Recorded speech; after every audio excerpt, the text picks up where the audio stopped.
남유다나 북이스라엘이 이제 합병이 돼서 바벨론에 포로 잡혀갔다. 그것이 이스라엘로서는 가장 힘든 세월이었고 마지막 기회다. 선지자 에레미야를 통해서 이미 선포된 말씀이니까 바꿀 수가 없죠. 70년 동안 포로 생활을 마치면 반드시 예루살렘으로 귀환시키겠다 약속하셨잖아요. 그러니까 바벨론에 필수적으로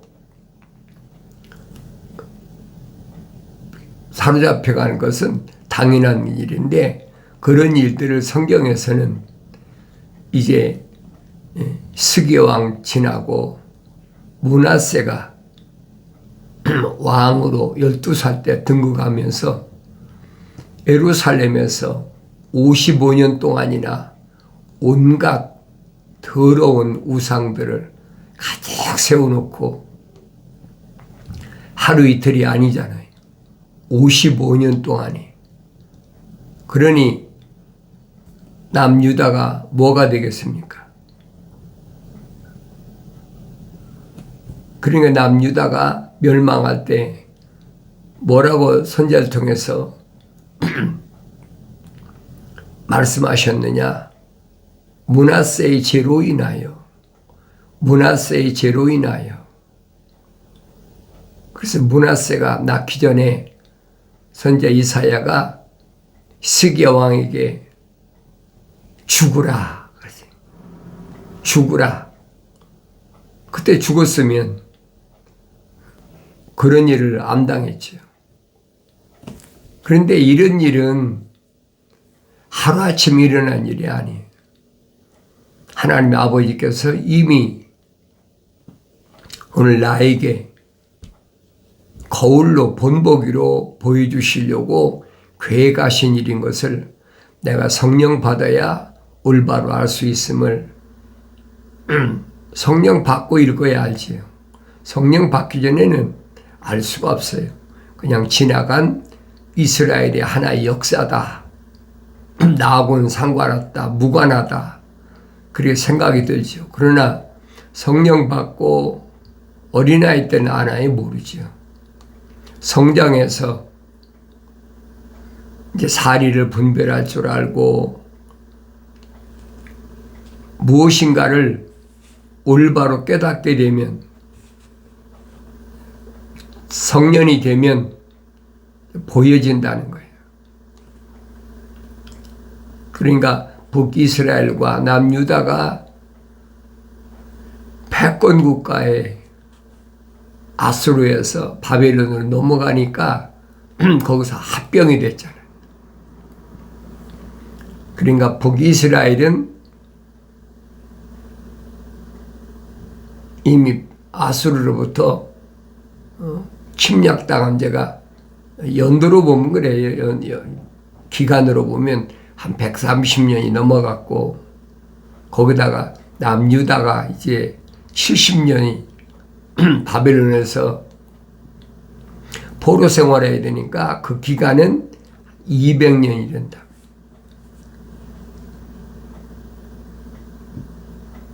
그러니까 남유다 사람들은 70년 동안을 바벨론에 포로 잡혀갔다 와라. 듣겠습니까? 70년이면 나이가 많은 사람들은 다시 말해서 70년 안에 다 죽지요. 그러니까 그들이 반발할 수밖에 없지요. 뭐 제사장이나 이런 사람들이 반발할 수밖에 없어요. 또 왕도 마찬가지예요. 그래도 자부심을 가지고 우리는 선민이다, 선택받은 민족이다, 그런 자부심을 가지고 큰 소리를 치고 살았는데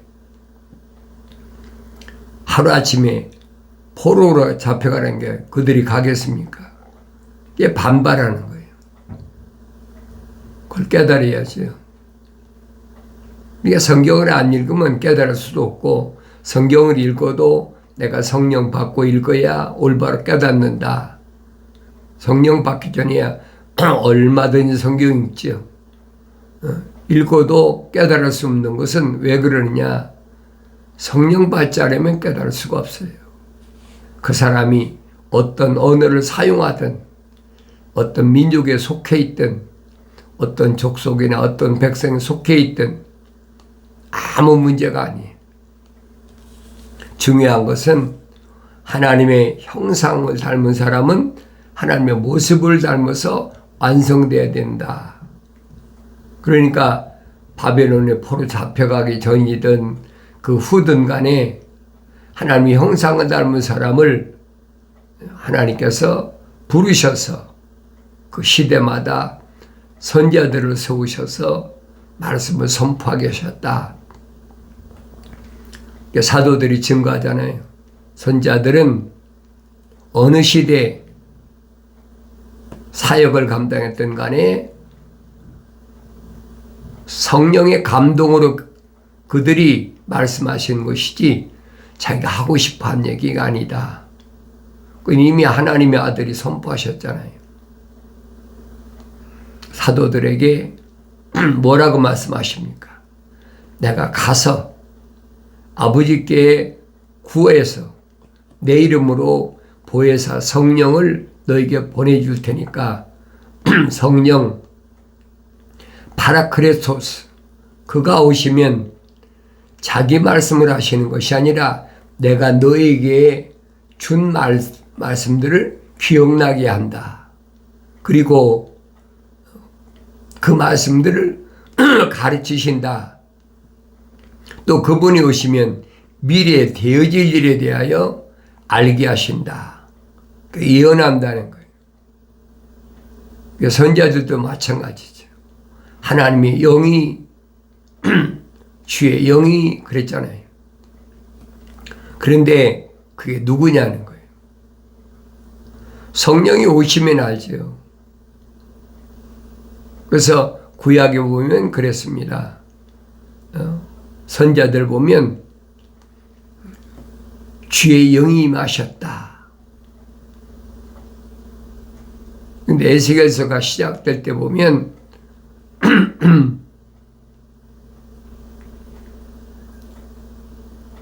그 천사들의 모형을 먼저 보여주고 있잖아요. 네 날개를 가진 천사, 그리고 두 날개를 가진 천사, 그들이 어떻게 움직이는지 그걸 보여주고 있단 말이에요. 그러면서 비 오는 날 구름 속에 있는 무지개 모양처럼 그 주위의 광채의 모양도 그러하더라. 이것은 주의 영광과 같은 모양이더라. 내가 그것을 보았을 때 엎드렸으며 말씀하시는 한 분의 음성을 들었는데 그가 내게 말씀하시길 인자야 일어서라. 내가 내게 말하리라 하시더라. 분명히 말씀하고 있잖아요. 여기 보면 이제 비 오는 날 구름 속에 있는 무지개의 모양처럼 그 주의 광채의 모양도 그러하더라. 이것은 주의 영광과 같은 모양이더라. 비 오는 날 구름 속에 있는 무지개의 모양처럼. 내가 성경을 읽었으면 알 거 아닙니까? 요한계시록까지 읽었으면 물을 다스리는 천사구나. 분명히 보이지잖아요. 또 불을 다스리는 천사구나. 그리고 미카엘 천사, 가브리엘 천사, 이 네 천사의 사역이 계속되고 있다. 언제부터? 창세기 4장부터. 내가 하나님 말씀을 읽고 상고하면서 되새김질하고 묵상하고 그러면 깨닫잖아요. 성경을 안 읽고 날 수가 없어요. 먹지 않았는데 뭘로 되새김질 할 겁니까? 꼴을 먹어야 되새김질 할 거 아닙니까? 어린아이 때는 되새김질 할 것도 없지요. 젖만 먹으면 되니까. 그러나 꼴을 먹으면 반드시 되새김질한다. 그것이 3년 된 암소, 3년 된 암염소, 3년 된 순양의 역할이다. 그래 내가 읽고 계속 되새김질 해야 돼. 읽어보고 묵상하고 읽어보고 묵상하고 그러면 다윗의 모습이 보이잖아요. 다윗이 주야로 주의 말씀을 묵상하는 것이 나에게 즐거움이다. 그런 사람은 다윗이 고백한 것처럼 주의 말씀은 내 발의 등불이요 내 가는 게 빛이라. 어두운 세상에 내 발에 등불이 켜져 있어야 내 가는 길에 빛이 있어야. 그럼 그 등불은 뭐냐는 거예요. 말씀하고 있잖아요. 계명은 등불이고 법은 빛이라. 성에 빠진 것이 없잖아요. 그런데 다른 사람들의 말을 듣고 이러쿵 저러쿵 흔들리지 마세요. 계명은 등불입니다. 법은 빛이에요.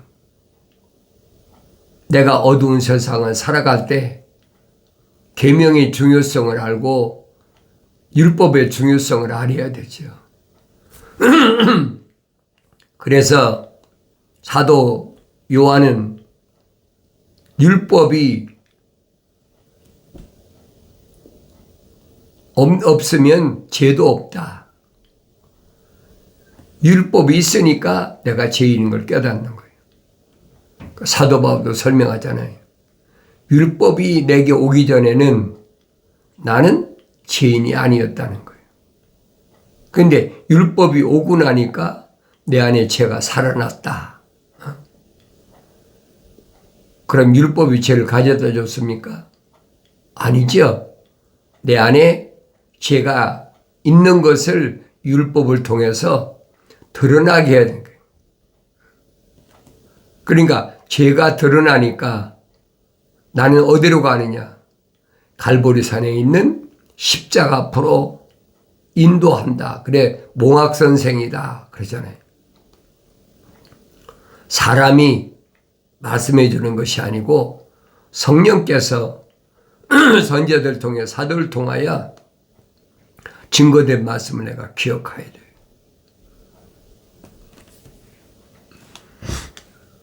그가 말씀하시기를 인자야 일어서라.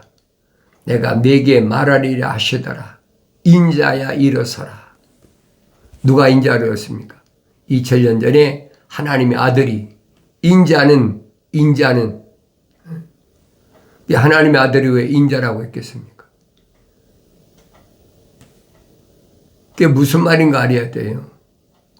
완성된 사람, 성경적 사람, 우리의 형상과 우리의 모습을 따라서 사람을 만들자.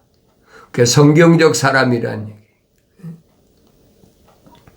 그러니까 인자란 말을 구약에서 이미 선지자들 통해서 언급된 말씀이잖아요. 2000년 전에 하나님의 아들도 똑같아. 우리가 인자다 그러면 사람의 아들이다. 그러면 요셉의 아들로서의 사역을 감당했습니까? 그게 아니잖아요. 그러니까 성경적 사람이 뭘 말하나 세상에는 성경적 사람과 성경적 사람이 아닌 사람과 둘로 나눠진다. 아브라함에게 약속하셨잖아요. 네 몸에서 날 자가 하늘의 별과 바다의 모래처럼 나눠진다는 거예요. 그게 거룩이에요. 다르게 표현하면 하나님의 거룩하신 생명호흡이 들어간 자하고 안 들어간 자. 사도 바울은 이 부분을 뭐라고 설명하느냐. 하나님의 거룩하신 사랑의 생명호흡이 안 들어간 사람을 자연인이라 그렇게 표현하잖아요. 자연인, 내추럴맨, 이런 사람은 하나님의 영의 일을 받아들이지 않는다는 거예요. 받을 수가 없지요. 시작부터가 하나님의 형상을 닮아야 하나님의 모습을 담는 거지. 하나님의 형상을 안 닮은 사람이 어떻게 하나님의 모습을 담습니까? 말이 안 되는 얘기죠. 근데 여러분들이 성장했으면 이제 언제 어디서 어느 때 누구를 만나더라도 이런 말이 탁 튀어나와야 돼요. 인자가 뭔가.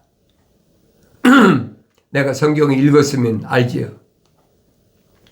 또 성령 받고 성장했으면 자연스럽게 나오잖아요. 그가 내게 말씀하실 때에 그 영이 내게로 들어와 나를 일으켜 세우시기에 내가 내게 말씀하시는 분께 들으니 그가 내게 말씀하시더라. 인자야, 내가 너를 이스라엘 자손 나를 반역하던 반역 잘하던 민족에게로 보내노라. 그들과 그들의 조상들이 내게 범죄하여 바로 이날까지 이르렀느니라. 그들과 그들의 조상들이 내게 범죄했다. 그래서 보냈다는 거예요. 그럼 어디까지 올라가야 됩니까?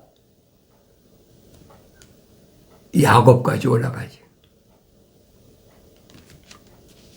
왜? 출애굽한 것은 이스라엘 백성이니까. 야곱의 12지파 기록해놨잖아요. 히브리서에 보세요. 야곱의 12지파 가운데 사도 바울이 언급한 사람은 요셉 한 사람밖에 없어요. 이게 무슨 말인가를 알아야 되죠. 그 사도 바울도 몰랐어요. 그러니까 몰랐을 때는 민족적 이스라엘을 하나님께서 구원하시려고 세우셨다라고 생각하니까 내 형제들과 내 민족들을 위해서 성령 받고 성장하고 나니까 앞이 캄캄한 거예요. 선민이다, 선택받은 민족이다는 자부심을 가지고 그리고 큰 소리 치고 살았는데 왜 그러느냐? 환경이 그렇잖아요. 환경이 북이스라엘의 남유다가 바벨론에 포로잡혀가 70년 동안 사는 동안에 하나가 됐잖아요. 그래서 그들이 예루살렘으로 복귀할 때는 5만 명이 왔어요. 5만 명이 복귀하고 나서 400년이 지났어요. 400년이 지났으니까 북이스라엘 남유다에 수백만 명 아닙니까? 왜 그래요? 야곱이 75명 자기 가족들을 데리고 애굽으로 내려갔는데 400년 만에 출애굽할 때는 보세요. 얼마나 많은 사람인가. 20세 이상 남자만 60만 3,550명이에요. 그렇다면 여자들하고 아이들하고 따져보세요. 200만이 넘어서 300만 가까이 된다고 해도 과언이 아니죠. 유대인들은 아이를 한둘만 낳습니까? 적어도 3명, 4명, 이 야곱도 12아들이나 낳았으니까 말할 것도 없죠. 그러니까 바벨론에 포로 잡혀갔을 때 거기서 5만 명이 귀환했다. 그리고 400년이 지난 후에 하나님의 아들이 육신이 입고 오셨을 때 상상을 해보라고요. 얼마나 많은가. 수백만이죠.